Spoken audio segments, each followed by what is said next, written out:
Ladies and gentlemen, here at the Media Center Ukraine, we always welcome you, and we're grateful that you have the courage to be here with us and talk about our battle for freedom.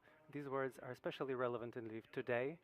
I would like to give the floor to Maksym Kozytskyy, the head of the Lviv Regional Military Administration, and Andrii Sadovyi, mayor of Lviv. Good evening. We're hearing sirens again, so please, after this briefing, we've had 2 hits of infrastructure objects. So I'll be very quick. One hit an auto base in Lviv, one hit an object of defense structure, a factory, a plant that is also in residential quarter. There have been 2 strikes on each, 2 hits of each. 5 people so far after the first have turned for medical assistance. We've had no deaths, no victims, no casualties. And the second, as far as the second hit, they're putting out a fire. Thank you. This is now the second strike in the past week. The strikes are very clearly aimed at infrastructure. The destruction is reasonably serious. The shock wave has damaged the infrastructure of the educational infrastructure. It's a school, it's a kindergarten. Some windows have been broken. The only good thing is that we have no casualties, but really we do have people who have been hurt.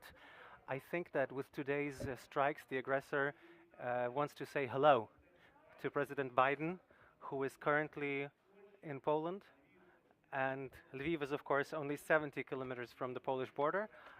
So I think the world has to understand, it has to be clear to everyone that the threat is very, very serious. Nobody knows the following plans, the subsequent plans. All of the cities are in a very difficult situation at the moment. So God willing, there will be as few casualties as possible. And the more weapons we get, the sooner the anti-air systems arrive in our country, the sooner our victory will come. Glory to Ukraine. We will take a few very quick questions. Microphone, please. Could you please tell us, what do you think about international media that show the picture of the airstrikes live, particularly CNN and BBC are doing this?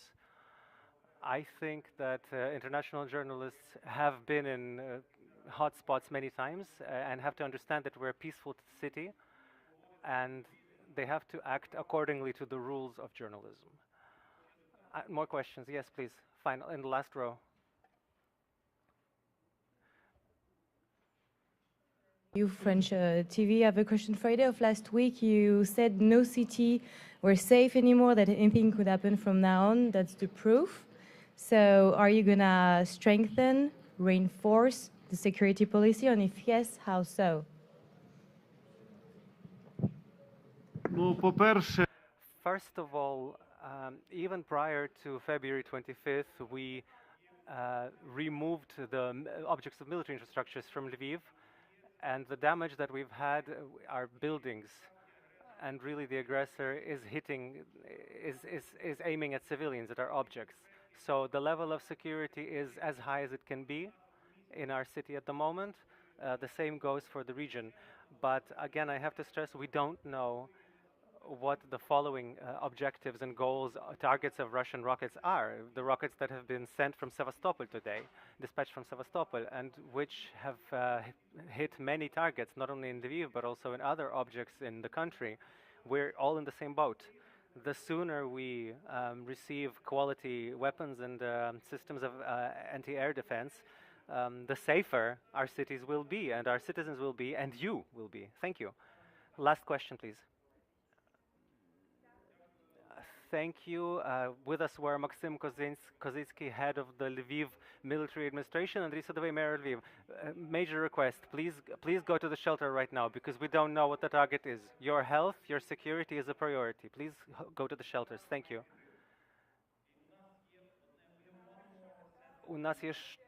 From Security Service of Ukraine. Roxolana Yavorska. Dear journalists, good evening, everyone. This is very brief, just 2 minutes, some very brief information. The Security Service of Ukraine and the Ministry of Defense have numerous times called you. We insist now, please do not photograph and do not video, do not film. We do have peaceful civilians. People might die from your publications and your live air. You're serving as fire correctors for the enemy. Please stop this in order to forestall the civilian casualties, because this information might be covered by the 114th article of our criminal code as espionage, or for Ukrainian journalists as state treason. This gives information to the enemy. Please do not transmit what was damaged. Do not transmit where the shells go. You might in this way correct the enemy's fire and bring about civilian casualties. I will have information later, but right now, because we have an air raid alarm, please proceed to the shelter. Use our shelter in the basement and stand with Ukraine.